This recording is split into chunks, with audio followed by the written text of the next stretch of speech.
as well. Let's now shift the focus to the NBFC sector. IIFL Securities has trimmed down its growth estimates for NBFCs by 80 to as much as 260 basis points to about 15 to 32%. That is CAGR growth for the next 2 financial years. Now, according to IIFL Securities, there are signs of spreads widening, which could weigh on net interest margins as well as growth. We have Viral Shah, Vice President at IIFL Securities, right here in the studios to kind of elaborate on this thesis. Viral, good to have you in. And, there's so much that's going on. So on one side, there's just pure market dynamics and liquidity. And on the other side, there is the ever-vigilant RBI stepping up its vigil, right? It all started with the increase in risk weights to NBFCs, and it was about individual entities, whether it was Paytm or a couple of other non-bank lenders as well. So what makes you cautious? Is it more the tighter regulatory environment, or is it just a function of market liquidity? I think it's a combination of multitude of factors. So if you look at it, probably I would list 3. One, as you mentioned, of course, the tightening in terms of the compliance by RBI. And it's actually for all the regulated entities of RBI, whether it's a fintech or an NBFC or a bank, right? Similarly, the other aspect is actually your liquidity. Of course, the banking system is grappling with the deficit liquidity in the system. But also what is happening, as you mentioned, is that the spreads for the non-AAA rated and non-corporate backed NBFCs is also actually rising, especially since last 3 months. And of course, to add to that, what is also happening is the caution on unsecured loans, and a combination of all these things, along with NBFCs also having to diversify away their borrowings from the bank sources, is the confluence of all these things is what is leading to, or probably will lead to, the growth slowdown going ahead, is what we foresee. What's the extent of the widening of the bond yields for the non-AAA?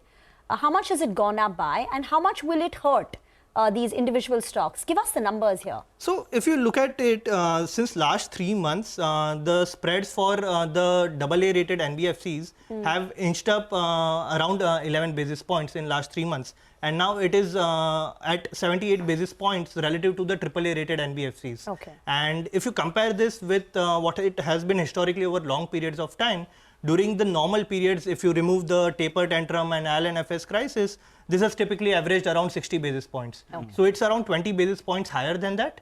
And in fact, even during the taper tantrum and IL&FS crisis, the spreads were in the range of 65 basis points. So it's even further higher than that.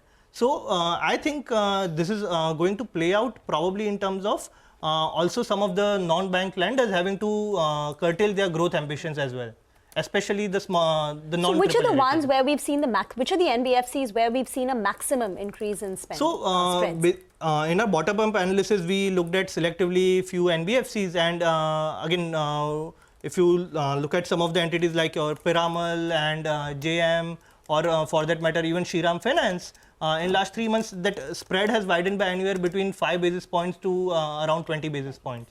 Just to clarify, you're saying that spreads for non-AAA rated, they are now higher than where they were during the IL&FS crisis? Yes. Okay, and higher by 60 basis points? No, so higher by around 20 basis points. Around 20 basis yeah. points. That time it was 60, this time it's, I think it was at 65 basis points, now it's at 78 basis points. And these are for Piramal, Shriram Group and GM. So that's a bottom up. It's not an exhaustive list. Not an exhaustive. Got it. Okay, all right. Good to see you in Viral, and thanks so much for coming down. Well, you've given us a bit of a backdrop out there, but the street will want to know what to buy. And if I look at your notes, I think you went ahead and upgraded Mahindra & Mahindra Financial Services. What is the rationale out there? And fill us in with various data points. So while I would not want to get into the stock specifics things, but just on a specific question of upgrading Mahindra Finance, the rationale over there is that the negative earnings revision which we were seeing is to our mind now probably over. Okay. And the negative catalyst being behind, from here on we expect that the profitability will improve. And that is the rationale of no longer being negative on it and upgrading it to an add. Okay, all right. And the other one that's going to be making its way into the Nifty is going to be Shriram Finance. There's a lot of focus on that. There'll be flows as well that could pep up that stock and keep it supported. Valuation-wise, I think you all have been highlighting in your notes that that's got cushion on that aspect. How do you see things shape up from here on? So I think for Shriram Finance also, the valuations over there are not as undemanding. And as you mentioned, it has other technical supports as well. In fact, another point that I would also like to add in the context of the spreads widening, is that if you see, since IL&FS also Shriram has done well to diversify its borrowings. Yes. So probably, of course, the impact of it is not going to be as what we saw back then. So to sum it up, what are your top NBFC buys now despite the rising spreads, and what are the clear avoids for you?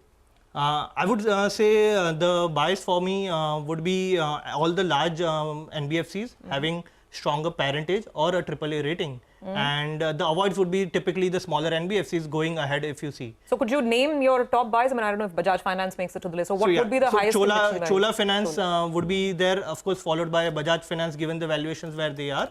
And then we are also positive on Shriram, as I mentioned, because there you have a valuation comfort. Okay. And even for these AAA rated NBFCs or the ones with strong parentage like Chola, Bajaj, do you expect growth to moderate? So growth moderation is going to be a theme that will play out in next 1 year across all the NBFCs. Okay. So if you look at it, it's also a function of the base. This year what you are seeing is a benefit of low base, which is helping in terms of higher percentage growth. Next year you will see even for those NBFCs the growth, for example Chola last quarter was at 40% AUM growth. This quarter it will come down to anywhere in mid 30s, and next year is what we expect it is going to come down to around 25%. Okay. Similar is the case for a Bajaj. And for Bajaj, what are the numbers? So Bajaj till last quarter it was growing around 35%. By end of this quarter and year you will see it will come down to around 30%, and for the next 2 years we estimate it to be around 25%. Is that baked in the price? The fact that there is a moderation, very clear moderation in these growth rates. So I think a lot of it is already baked in the price because people know that it's a function of the base. Okay, all right, Viral, we appreciate you joining in, giving us a complete 360 view on the entire space. Wishing you a good day ahead, and we look forward to chatting up with you. Sure. Thank you for having me.